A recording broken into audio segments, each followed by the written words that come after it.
이거는 이게 16인치 맥북 프로.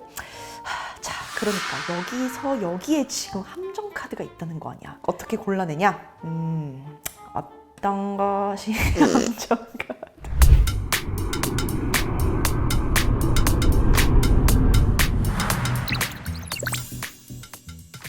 하이 가이스, 고나고입니다. 맥북 에어 15인치 첫 소개 영상을 올리고 나니까 제가 거의 매년 하고 있는 맥북 구매 가이드 업데이트가 필요해 보이더라고요. 이번에 맥북 에어 15인치가 단순히 기존 라인업의 성능 업그레이드가 아니라 완전 새롭게 추가된 제품이었기 때문에 구매를 결정하는데 어떤 기준으로 모델을 구분을 하고 스펙을 선택하면 좋을지 정리해 봤습니다. 이번에 새롭게 맥북 구입을 앞두고 계신 분들은 처음부터 끝까지 이어서 보면서 본인의 상황과 필요에 맞춰서 함께 생각을 해보면 답을 좀 쉽게 찾을 수 있지 않을까 싶어요.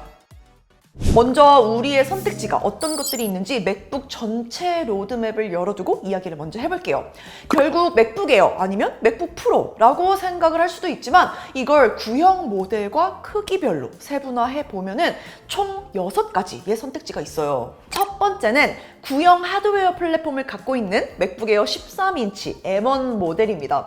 그리고 현세대 맥북 에어 13인치와 얼마 전에 출시가 된 맥북 에어 15인치까지 있어요. 둘 다 M2가 적용되어 있고요. 13인치의 경우는 GPU 10코어로 업그레이드 할 수 있고 15인치는 GPU 10코어만 선택이 가능합니다. 맥북 프로로 넘어오면 역시 구형 하드웨어 플랫폼을 사용하고 있는 M2 맥북 프로 13인치가 여기 남아있어요. 악명 높은 그 터치바가 여기 남아있죠. 그리고 현세대 맥북 프로 14인치와 맥북 프로 16인치가 있는데 이 두 모델은 M2 프로와 M2 맥스를 선택할 수 있어요. 이렇게 총 6가지의 맥북 선택지가 있다는 점을 알고 지금부터 함께 구매 의사 결정을 해볼게요.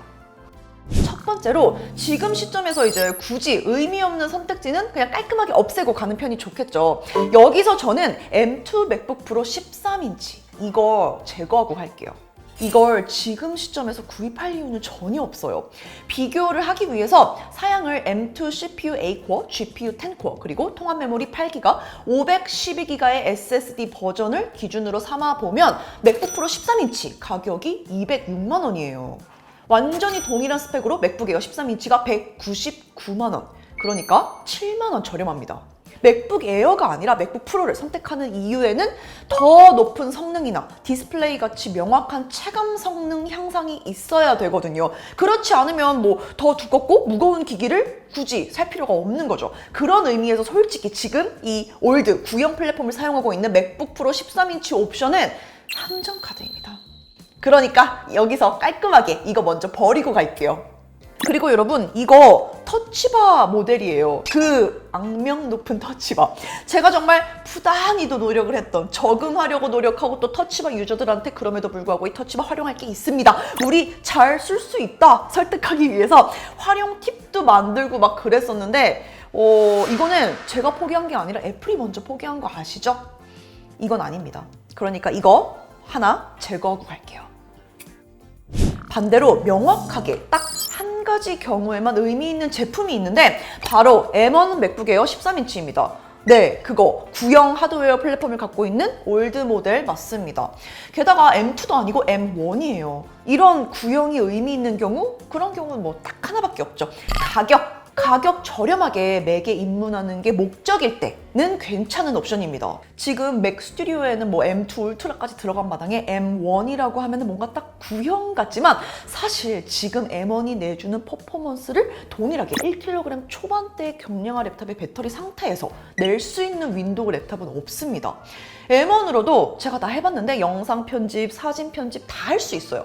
물론 얼마나 무겁고 긴 원본을 만지느냐에 따라서 속도의 차이가 있겠지만 그래서 더욱이 이런 생산적인 용도가 아니고 그냥 집에서 가볍게 쓸 랩탑 하나 있으면 좋겠다? 나는 근데 그게 맥이었으면 좋겠다. 그러면 괜찮은 선택입니다. 업그레이드 하나도 하지 말고 그냥 가장 저렴한 맥북으로 입문하기 괜찮아요.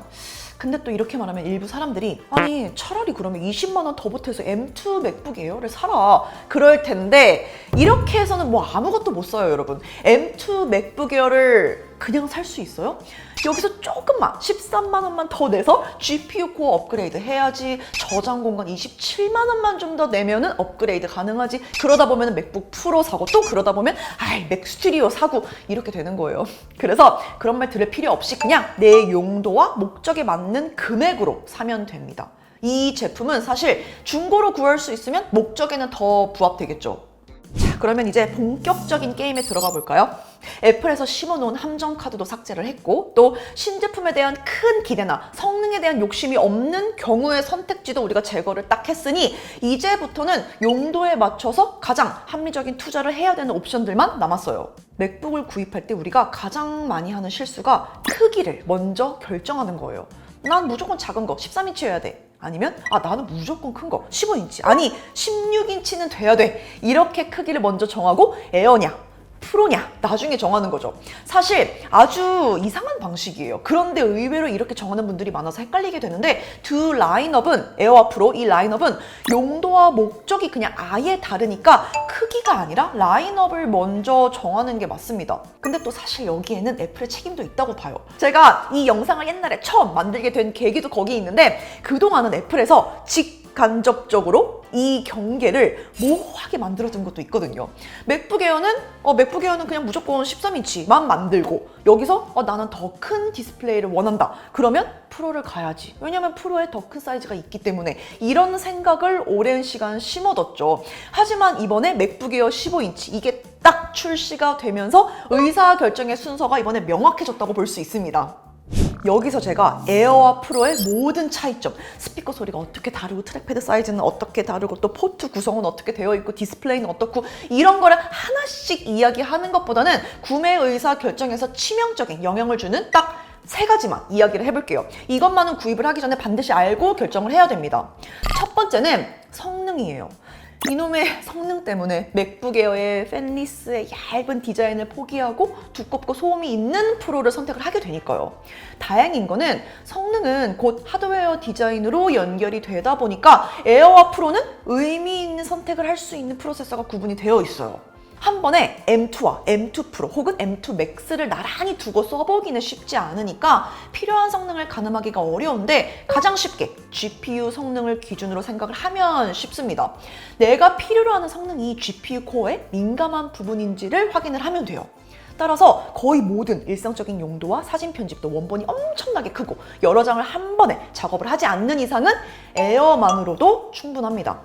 하지만 영상 편집같이 GPU가 빨라지면 빨라질수록 렌더링 속도를 더 줄일 여지가 있는 그런 작업이 있다면 이때는 프로를 선택을 해야 돼요. 단순히 성능 차이도 있지만 이렇게 렌더링 시간이 몇 분에서 몇십 분 단위로 가게 되면 맥북 에어의 팬리스 구조에서는 성능 하락이 있을 수밖에 없고요. 그때는 또 반드시 액티브 쿨링이 가능한 프로가 필요하게 됩니다.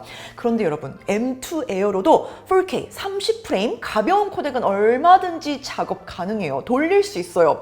영상 편집에 3D 이펙트와 막 다양한 효과까지 넣어야 될 경우에는, 그럴 때는 이제 프로가 반드시 필요하고요. 그래서 이 기준으로 생각을 하면 됩니다. 그리고 두 번째 기준은 외부 모니터 연결에 대한 필요성이에요. 이거를 의외로 모르고 선택하는 경우가 많은데, 그래서 가장 많이 후회하는 항목이기도 합니다. 에어는 하나의 외부 디스플레이만 연결해서 사용을 할 수가 있어요. 반면 맥북 프로의 경우는 외부 디스플레이 3개까지 연결 가능하고요. 액세서리 중에서 도구를 이용해서 좀 편법으로 다중 디스플레이를 표시할 수 있게 해주는 제품도 있긴 한데, 근데 안정성도 아무래도 좀 떨어지고 네이티브 지원이 아니라서 맥북을 잠재우고 깨우고 하는데 문제가 좀 있다 보니까 저도 완전한 솔루션을 찾지 못했거든요. 자체 HDMI 포트의 편의성도 맥북 프로만의 장점이긴 하지만 이것보다도 다중 모니터를 사용할 생각까지 있다면 맥북 프로로 가서 고민을 해야 됩니다. 세 번째는 내장 디스플레이의 화질. 이건 다르다는 거 모두가 알긴 알죠. 맥북 프로는 찬란한 미니 LED 디스플레이가 탑재되어 있다 보니까 밝기도 더 밝고 명암비도 좋아서 정말 막 영상 하나 틀어놓고 있으면 쨍한 느낌, 화질과 색감만으로도 기분이 좋아질 지경이거든요. 이렇게 나란히 영상을 틀어놓고 보면 그 차이가 명확해 보이는데, 그런데 또 따로 맥북 에어를 두고 하나만 쓴다면 이 차이가 막 체감되게 에이 이거 별로네 이런 생각이 또 들진 않아요. 그리고 맥북 에어의 디스플레이는 윈도우 경량화 랩탑 수준을 이미 넘어서고 있어서 기존에 쓰던 비슷한 제품이 있다면 비교해서 역체감이 되지도 않습니다. 즉 맥북 프로의 디스플레이 훌륭하죠. 그런데 이거를 컨텐츠를 좀 더 잘 보는데 쓰기에는 아깝고, 생산성 영역까지 여러분들이 딱 고려를 했을 때 이 찬란한 디스플레이가 제 역할을 한다고 보면 됩니다. 하지만 내장 디스플레이라는 거는 바꿀 수가 없는 아주 중요한 부분이니까 고를 때, 선택을 할 때 이 부분을 알고 선택을 하면 좋겠죠.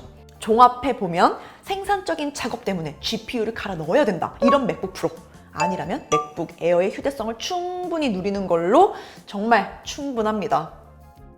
그럼 이제 맥북 에어 혹은 맥북 프로로 방향을 정했죠. 그 다음은 크기를 정하면 됩니다. 이것만은 이제 스스로 결정을 해도 되지 않을까 싶어요. 제일 좋은 건 애플 스토어 가서 당연히 직접 써보는 거예요. 만져보고 들어보고 그냥 직접 보고 이렇게. 그런데 여기서 여러분 한 가지 알아두면 좋은 점이, 윈도우 랩탑은 화면 해상도가 Full HD, QHD, 4K 이런 식으로 정해져 있죠. 하지만 맥의 경우는 화면 사이즈가 커질 때 해상도도 크기에 맞춰서 늘어나게 돼요. 그 말인즉슨 해상도가 달라진다는 의미입니다. 맥에서는 화면 사이즈가 커질수록 글씨와 이미지도 커지는 게 아니라 작업할 빈 공간이 늘어난다는 점인데요. 그래서 내가 나는 더 크게 보고 싶어 라고 해서 더 큰 랩탑을 살 필요는 없고, 더 넓은 작업 공간이 나는 필요하다 라고 한다면 더 큰 랩탑을 구입을 하면서 또 거기에 따른 무게, 이 무거워짐을 감소를 하면 됩니다. 크기 결정할 때는 딱 요것만 알아두세요. 저장 공간은 각자의 필요성에 맞게 결정을 하면 돼요. 512기가 정도면 내장으로 충분히 쓰면서 외부 저장 매체를 함께 쓸 생각을 하면 되고요. 하지만 맥북 프로에서 영상 편집을 돌리려면 아마 본인이 만지는 하나의 프로젝트 크기를 알고 있을 거예요. 그런 분들은 백업 전에 몇 개의 프로젝트 파일을 갖고 있는지 이거를 기준 삼아서 선택을 하시면 됩니다. 프로세서와 통합 메모리는 저는 맥북 에어라면 프로세서는 GPU 10코어 8기가 통합 메모리로 추천합니다. 프로세서 업그레이드는 가격 대비 성능 차이가 꽤 나는 옵션인데, 이 통합 메모리는 커지면 커질수록 뭐 당연히 좋지만 이게 단일 프로세싱에 영향을 주는 게 아니라서 어차피 맥북 에어를 선택한 용도에서는 크게 체감하기 어려워요. 이거는 사실 어디까지나 제가 써보면서 테스트를 해본 결과고, 물론 자금의 여유가 있다면 당연히 다다익선. 그리고 맥북 프로의 경우는 애플에서 세팅한 대로 M2 프로는 16기가, M2 맥스는 32기가 통합 메모리 구성하는 거 추천합니다. 저는 이제 리뷰한다고 거의 모든 조합의 구성으로 써봤는데 M2 프로의 통합 메모리를 더 늘려도 렌더링 속도에 큰 차이를 주진 않았어요. 하지만 제가 테스트한 건 단일 프로세싱인 경우가 많은데 뭐 그럴 일은 잘 없겠지만, 만약 팝컷으로 렌더링을 돌리면서 동시에 포토샵으로 사진 보정하고 라이트룸으로 사진 추출하고 이런 걸 한 번에 하는 작업을 한다면 물론 메모리 욕심을 더 내도 됩니다. 아마 이렇게 작업하는 분들은 지금 사용하는 맥에서 메모리 점유율 모니터링을 한번 해보고 그걸 기준으로 삼아서 이번 구매할 때, 업그레이드 할 때 참고하면 좋아요. 오늘 제가 구구절절 구매 의사결정 순서와 프로세스에 대해서 길게 설명을 했는데 뭐 굳이 이렇게까지 해야 되나 싶기도 하지만 정말로 비싼 제품의 의사결정이잖아요. 가급적 구매를 하고 난 뒤에 후회할 일은 없어야죠. 그렇게 만들어야죠. 그래서 적어도 오늘 제가 한 생각의 흐름대로만 잘 따라와 준다면 후회할 일은 없을 거예요. 참고하셔서 합리적인 의사, 또 즐거운 쇼핑 결정하시고요. 그럼 저는 또 다음 소식으로 돌아오도록 하겠습니다. Bye guys!